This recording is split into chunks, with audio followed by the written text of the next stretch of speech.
Olá, eu sou Andréa Cunha e você está no Pode Minerar, numa edição especial Exposibran em Belém do Pará.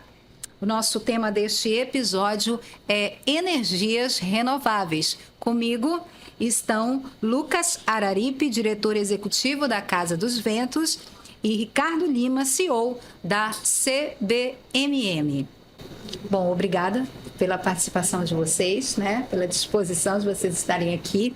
Ricardo, eu vou começar, queria que você apresentasse rapidamente a CBMM e falasse, né, de como foi a tua participação nesse painel de energias renováveis. Boa tarde, André. Obrigado pelo convite. Um prazer estar aqui colaborando com vocês, né? A CBMM é uma empresa baseada em Araxá, no estado de Minas Gerais. É líder global em produtos de nióbio. A companhia está completando agora 68 anos da sua fundação. Desde o início, o grande desafio da CBMM foi desenvolver aplicações para os seus produtos. Então, imagina, naquela época, ninguém sabia para que servia o metal nióbio, né? E desde o início, a companhia foi trazendo uma cultura, desenvolvendo uma cultura de pesquisa, desenvolvimento, parcerias com universidades, institutos de pesquisas, com seus clientes, né, para desenvolver as suas aplicações. E até hoje, esse é o nosso principal desafio.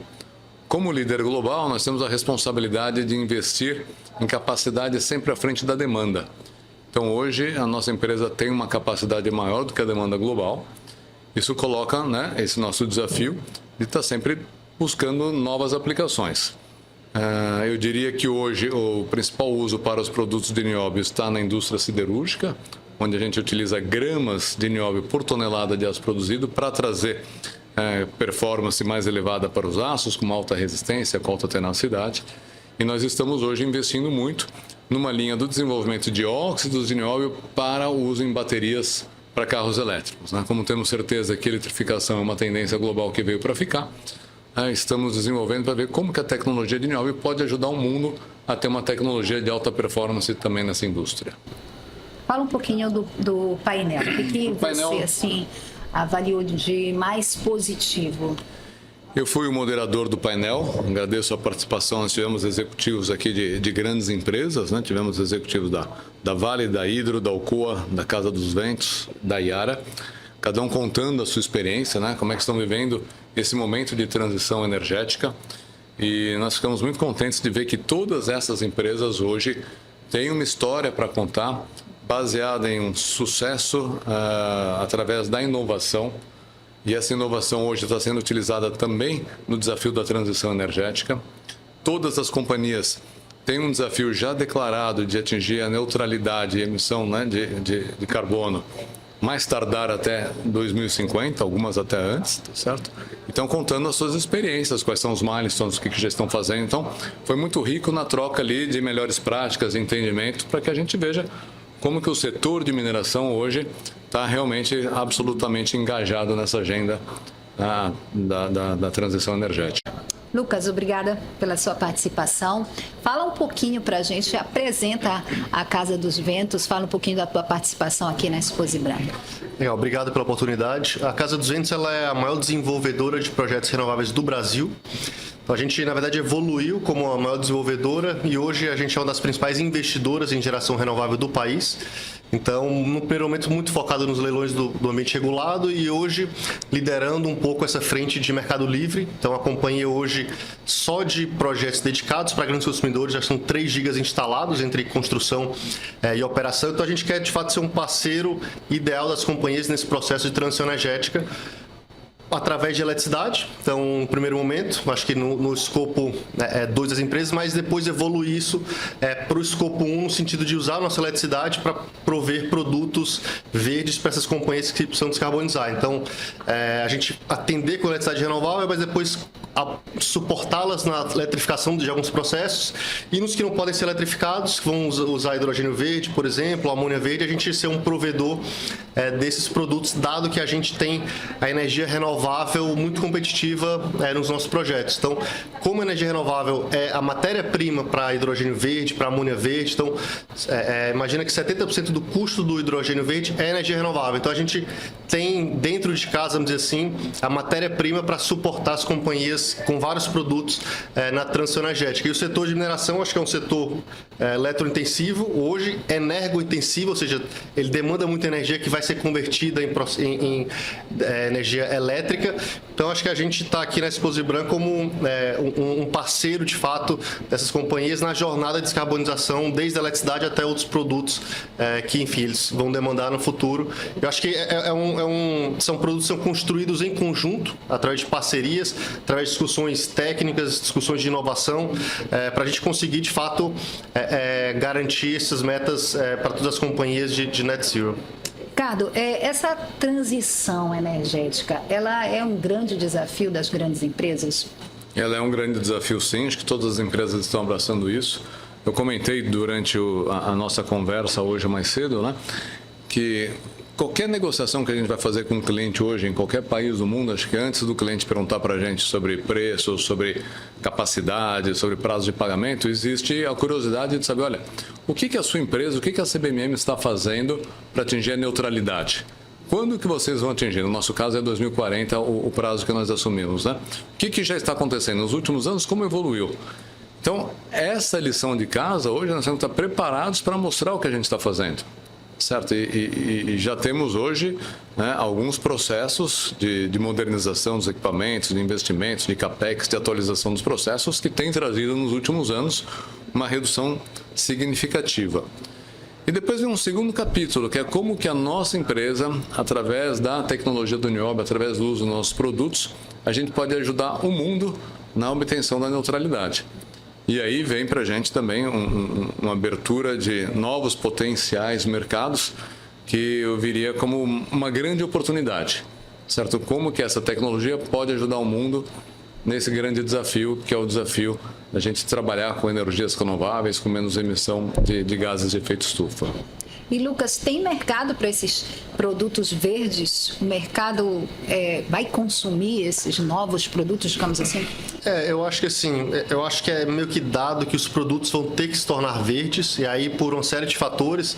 Primeiro, por algumas metas de governo, por algumas metas das próprias companhias, por taxação de carbono, por demanda da sociedade por produtos verdes. Então, eu acho que isso é uma premissa, eu acho que é dada. O Brasil, eu acho que ele se beneficia muito desse processo.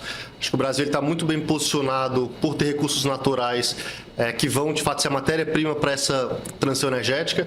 Então, o Brasil, a gente hoje a gente tem energia renovável muito competitiva, a gente tem um outro ativo que é ter um sistema interligado nacional limpo. Então, hoje a gente consegue usar esse sistema interligado para produzir projetos de hidrogênio e derivados on-grid. Então, muitas outras geografias não têm esse grid limpo, então eles precisam fazer projetos off-grid, então você tem que dimensionar baterias, etc. Então, o Brasil ele tem recursos renováveis competitivos, ele tem uma matriz para dar uma arquitetura de projeto mais competitiva. Então, o Brasil, ele acho que tem dois ângulos que ele pode ser fornecedor. Tanto fornecer energia para outras geografias, industrializarem seus processos e produtos, mas melhor do que isso, talvez trazer demanda de algumas indústrias muito intensivas para descarbonizarem seus processos no Brasil. Então, acho que a siderurgia é uma delas. Então, a gente pode aqui usar o minério de ferro, por exemplo, que é muito puro no Brasil para produzir HBI, para produzir aço verde. A gente pode usar, a gente pode produzir fertilizante verde. A gente tem uma potência agro no Brasil. A gente importa muito fertilizante. Então, esses produtos verdes podem ser produzidos a nível local. Então, a gente pode produzir combustíveis de transporte verdes, desde amônia, metanol verde, transporte marítimo, transporte sustentável de aviação. Então, eu acho que as empresas já decidiram por tornar seus produtos verdes. Os mercados vão aparecer pelo mercado de carbono, pela taxação. Por exemplo, hoje na Europa se fala muito do CBAM, né, que é um mecanismo de ajuste de carbono. Então, os produtos que vão entrar lá vão ser taxados pelo nível de carbono. Então, tem uma série de iniciativas que vão gerar, vamos dizer assim, a demanda por produtos verdes. Eu acho que o Brasil está muito bem posicionado pela matéria-prima que a gente tem, pelo tamanho da nossa economia e eventualmente a gente reindustrializar o país e trazer setores estratégicos através dessa transição energética. Dá para a gente dimensionar o impacto positivo na sustentabilidade no uso desses novos produtos, desses produtos, digamos assim, menos ofensivos, né, para o meio ambiente? A gente consegue dimensionar o resultado positivo disso? Eu acho que hoje o que a gente tem medido é realmente o quanto que cada uma das empresas emite de CO2 por tonelada dos seus produtos, né? Vamos dizer assim. Então já existem benchmarks e referências. No nosso caso, por exemplo, nós hoje temos uma certificação no escopo 1 e 2, a nossa emissão é de 0,6 toneladas de CO2 por tonelada de ferro nióbio, que é o nosso produto principal. Então, a gente vinha de índices mais altos, vem decaindo e temos a meta de chegar a zero até 2040, tá certo? Cada uma das empresas, nos seus segmentos, tem essas referências e tem os seus desafios. Muitas companhias, hoje mesmo, né, durante o nosso debate, colocaram que até 2030 tem a meta de reduzir 30%, até chegar no zero. Então, essas métricas começam a existir. Você pode, de setor a setor, ter os benchmarks, as comparações, as trocas de melhores práticas. E é importante ter também essas metas, como você falou, da sua empresa de 2040. Algumas estabelecem 2050. Então, é um alvo, né? É um alvo. E nós vamos tendo aí os objetivos intermediários a serem cumpridos, com planos de investimentos. Por que não se pode fazer de imediato? Não se trata simplesmente de colocar um investimento, de modernizar um parque industrial. Muitas vezes tem um desenvolvimento de uma tecnologia alternativa. Tem a substituição de um processo para um outro. Então, isso exige um tempo realmente de desenvolvimento, de pesquisa, de começar alguma coisa em escala de laboratório, depois ir para uma escala piloto, até a implementação em escala industrial. Então, esses tempos são estimados hoje, né? No nosso caso, a gente definiu isso. Algumas coisas são feitas mais de imediato, algumas coisas demoram um pouquinho mais. Eu vou te dar um exemplo, né? Nas nossas operações de mineração, nós temos veículos que ainda utilizam motor a combustão interna. Nós vamos eletrificar esses veículos todos. Nós temos um projeto hoje de desenvolver uma bateria de lítio com adição de nióbio que traz uma característica de carregamento rápido dessas baterias. Ao invés da bateria ficar 6, 7, 8 horas lá, né, no processo para recarregar a sua energia, nós vamos conseguir fazer isso em menos de 10 minutos. Isso está provado já em escala piloto. Nós temos um primeiro veículo que vai estar pronto agora em novembro, onde nós vamos estar testando já realmente na escala de um veículo real, para que a gente leve isso para uma escala industrial. Assim que essa tecnologia estiver provada, nós vamos migrar os nossos veículos para ela. Então, aí passa para a eletrificação. Então, esperamos, só a tecnologia já está aprovada, será feita na sequência. Agora, temos processos internos que tem que ter mudança de combustíveis fósseis, né, para combustíveis não fósseis. Isso tudo exige desenvolvimento e ajustes de processo. Lucas, foi falado no painel sobre a possibilidade de uso de baterias ao invés de usar os geradores, né, para não usar o óleo diesel. Isso aí ainda é um sonho ou está mais perto de se tornar uma realidade? Eu acho que assim, a mineração tem algumas atividades minerárias por estar em lugares muito remotos que hoje utilizam geradores a diesel, até aqui na região norte. Então, um trabalho que a gente pensa em fazer é estruturar soluções customizadas para essas empresas em que a gente conecta elas ao sistema interligado nacional e fornece energia renovável. Então, eu acho que isso tem um ganho muito forte no sentido de que hoje elas emitem, né, bastante CO2 e essa energia é muito cara, energia através de geradores a diesel. Então, assim, um trabalho que a gente está fazendo com alguns mineradores é conectá-las, então a gente investir na infraestrutura de conexão, de linhas de transmissão, acoplado a isso um fornecimento de eletricidade renovável que eu consigo descarbonizar e ainda gerar um ganho econômico para essas empresas. Então, acho que tem algumas soluções estruturadas que a gente tem pensado. Então, acho que a bateria ela funciona mais como um suporte, talvez em algumas indústrias que você consegue reduzir demanda contratada ou gerar um pouco mais de confiabilidade em pontos que o grid é um pouco fraco, mas dificilmente do ponto de vista de consumo você vai depender só de uma bateria, né? Talvez algo mais acessório, mas eu acho que na mineração tem bastante, vamos dizer assim, oportunidade de eletrificação, de descarbonização com um ganho econômico relevante, dado que esse diesel equivalente a uma energia, é uma necessidade muito cara, né? Então você consegue descarbonizar, aliado a isso, gerar competitividade nas operações dessas mineradoras. Queria que vocês falassem um pouco do potencial do nosso país, né, nessa produção dessas energias renováveis. Olha, vamos lá. Eu acho que eu posso falar um certo capítulo. Eu vou falar aqui da questão de baterias, que nós temos estudado muito nessa questão de eletrificação de veículos, e talvez você fale do potencial do país com relação às renováveis, né? Eu diria que o Brasil, ele tem recursos que são os recursos necessários para a fabricação de baterias, né? Nós temos aqui reservas de níquel, nós temos reservas de lítio, temos reservas de manganês, temos reservas de nióbio. Então, eu acho que o Brasil tem tudo para entrar sendo um protagonista no cenário global, reduzindo o receio, né, de falta de material, garantindo o fornecimento. E hoje nós vimos, né, no exemplo das empresas aqui presentes, que todos estão investindo à frente do mercado para que realmente possam garantir essa tranquilidade aos fabricantes, que os materiais, né, que a matéria-prima estará disponível no tempo necessário, atendendo aí a curva de crescimento de demanda. Então, vejo uma grande oportunidade para o Brasil em função das características que nós temos aqui, certo? Da presença de todas as matérias-primas que são necessárias para a eletrificação. Lucas, temos muito sol, temos muito vento, então a energia eólica é uma grande possibilidade, a energia solar é uma grande possibilidade, né?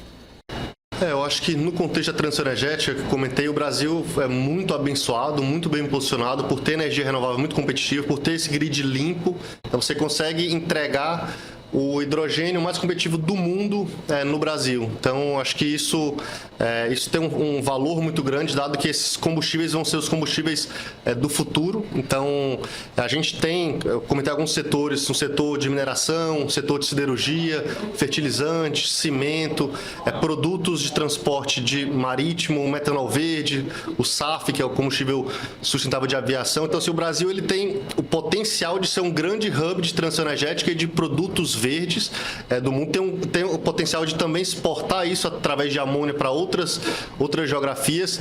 Então, o que o Brasil precisa, eu acho que também ter uma política energética e industrial condizente com essa nova realidade de futuro, né, de economia verde. Então, política industrial, política de energética, talvez manter a competitividade das renováveis, manter o nosso grid limpo. Então, como eu comentei, isso é um ativo muito forte. Então, se você entra com muitas termoelétricas e você suja o grid, você talvez não seja mais elegível a usar esse grid nos projetos de hidrogênio verde. E ter políticas industriais tanto para a indústria de hidrogênio verde, né, como para a importação dos equipamentos, para desonerar um pouco a cadeia, para garantir linhas de financiamento competitivas, mas também fomentar essas indústrias que vão demandar o hidrogênio verde, né, porque não adianta você ter, vamos dizer assim, um ambiente propício para o hidrogênio verde se você não tem a demanda. Então, acho que esses setores mais intensivos, eu acho que o Brasil também precisa olhar com cuidado, que são setores que vão, de fato, descarbonizar e vão ser líderes na transição energética. Então, fomentar a indústria de eletricidade, a indústria de hidrogênio, mas também essa indústria que vai ser a grande âncora desses produtos, desses novos combustíveis. A gente pode chegar a ser exportador, então, desses novos combustíveis? Hoje a gente, o hidrogênio se fala muito na exportação por amônia verde, então acho que, mas existem algumas empresas desenvolvendo muita tecnologia nesse sentido, porque o problema da amônia é que se você for usar hidrogênio na ponta, você precisa craquear essa amônia e ainda é uma tecnologia um pouco incipiente. Então, se fala em hidrogênio líquido, tem outros carriers que você pode transportar esse hidrogênio, mas enfim, eu acho que também existem várias novas tecnologias que vão reduzir custo, vão surgir aí para o Brasil. A gente no fim do dia vai exportar o nosso vento e o nosso sol através de algum derivado para isso ser consumido, esse vento sol, em outras geografias e outros países que não têm esse recurso que a gente tem. Queria que você esclarecesse um pouquinho a produção dessa amônia verde. O hidrogênio verde, na verdade, ele é eletrólise da água através de fontes renováveis. Então, você tem água ali, você tem equipamentos que são eletrolisadores, eles separam o hidrogênio do oxigênio. Então, você usa corrente elétrica para isso. Então, você produziu um hidrogênio através da eletrólise da água com energias renováveis. Você tem o hidrogênio. A amônia, você adiciona o nitrogênio do ar, então você tem a produção da amônia, né? Então, na verdade, a amônia ela é a utilização do hidrogênio. A amônia verde ela é o hidrogênio de eletrólise renovável mais o nitrogênio, e aí você pode usar isso para uma série de você pode usar isso como combustível, você pode usar isso como fertilizante, então a ureia, o nitrato de amônia para a indústria de fertilizante, que o Brasil também tem bastante potencial, né? A gente importa muito fertilizante fóssil, sendo que a gente no futuro com certeza vai gerar fertilizante verde bastante competitivo aqui para o nosso agro. Qual é a grande diferença de se usar um produto verde? A grande diferença, a origem daquele alimento que você está usando, o café que a gente está bebendo, ele tem uma emissão forte se ele vier de fertilizantes produzidos no leste europeu através de gás natural ou dos combustíveis fósseis. Então é você ter produtos agrícolas, no caso dos fertilizantes, com menos emissões. Então, no fim do dia, você descarboniza toda a indústria. Assim, você tem a origem dos produtos com pouca emissão para, de fato, garantir menos impacto e menos mudança climática. É que cada vez mais os consumidores cobram isso, né? Seja de qualquer cadeia, né? Tá certo? De qualquer indústria. E realmente, até pegando um gancho no que o Lucas estava falando, do Brasil ter um país com condições naturais que são muito favorecidas, eu comentei aqui que nós temos 0,6 toneladas, né, de emissão por tonelada de ferro nióbio produzido, mas toda a energia nossa já é de fonte renovável e certificada. Então, isso é uma condição que o Estado de Minas Gerais, né, nos permite, nos fornece, tá certo, que já nos ajuda nessa meta de ser carbon free. Isso você acha que contribui de uma forma positiva dentro da companhia? Com certeza. Contribui muito positivamente. Nós exportamos hoje 95% daquilo que produzimos, né? E todos os clientes valorizam muito. Os países hoje, né, não só os países europeus, que isso iniciou lá há cerca de 10 anos atrás, mas hoje qualquer cliente em qualquer país realmente valoriza isso e nos cobra, certo? Você falou que o Brasil pode ser um hub, né, de combustíveis. Queria que você comentasse um pouquinho para a gente. Eu acho que a amônia é um combustível que hoje se fala bastante para transporte marítimo. O metanol verde, ele é o hidrogênio mais o carbono biogênico, um carbono de origem que você tem na biomassa no Brasil, você tem papel celulose. Então, o Brasil também ele tem bastante hidrogênio competitivo, ele tem, digamos assim, reservas para carbono biogênico. Então, o Brasil pode ser um grande fornecedor de amônia verde, de metanol verde para transporte marítimo. Então, as grandes companhias de transporte marítimo, elas são todas agora convertendo a frota para rodar também com metanol verde ou amônia verde. O Brasil é um hub estratégico, pode ser um hub estratégico de abastecimento dessas companhias. E combustível de aviação também, uma das rotas é por hidrogênio verde. Então, o Brasil também pode ser, acho que, um provedor de combustíveis sustentáveis de aviação. Fora outros, assim, a gente está falando muito de energia elétrica, mas o Brasil tem um potencial do biometano. Então, a gente tem bastante resíduo da indústria de cana, tem bastante resíduo orgânico para produzir biometano, substituir gás natural. Então, o Brasil ele é abençoado de várias formas, assim, com vento, com sol, com agro, né, com esses resíduos. Então, acho que a gente, como eu comentei, ter as políticas corretas, a gente consegue ter uma oportunidade bem relevante nos próximos décadas. Ricardo, o recurso não falta, então. Recurso não falta. E eu diria até, né, complementando, todos esses meios de transporte, né, mesmo o transporte marítimo, cada vez mais nós temos visto empresas que estão desenvolvendo também baterias para esse tipo de aplicação, tá certo? Então, hoje existem tecnologias diferentes, exigem químicas diferentes, cada uma adequada a um certo tipo de performance necessária para determinados usos das baterias. Então, há espaço para diferentes soluções, né? À medida que você vai trabalhando com questões de segurança, que acho que isso que é, né, a grande condição imprescindível, e a questão do carregamento rápido também ajuda, a gente vai caminhando cada vez mais para o mundo elétrico, né? A eletrificação. Agora, a geração de energia tem que ser uma geração limpa. Essa eletrificação que você fala, isso também reduz custos, né? Tende a reduzir custos, sim. Ok. Queria agradecer a presença de vocês, mas antes da gente terminar, queria que você fizesse suas considerações finais, falasse aí das suas impressões sobre o painel e das suas impressões sobre a Exposibran, né?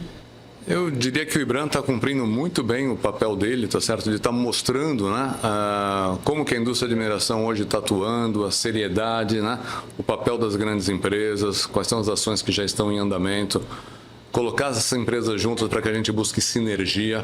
Eu acho que até extrapola um pouco as fronteiras das empresas, o que o Brasil pode estar fazendo para que a gente atinja, né, nível país, um protagonismo nisso. Eu vejo uma série de oportunidades.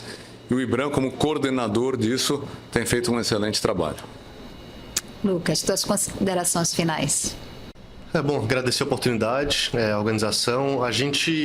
Eu fiquei pessoalmente muito bem impressionado com o fato de a gente estar num congresso de mineração, mas fala muito em transição energética.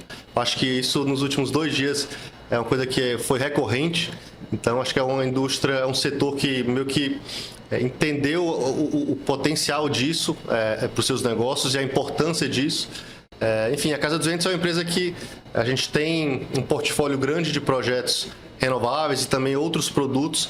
Enfim, quer estar próximo, a gente aposta no setor como um setor que vai, de fato, ser das espinhas dorsais aí da transição energética do Brasil. Então, a gente quer estar próximo e quer apoiar as companhias nesse processo. Bom, eu conversei aqui com Ricardo Lima, CEO da CBMM, com Lucas Araripe, diretor executivo da Casa dos Ventos. Agradecer pela participação de vocês, foi ótimo o nosso papo. Obrigado, André. Muito obrigado.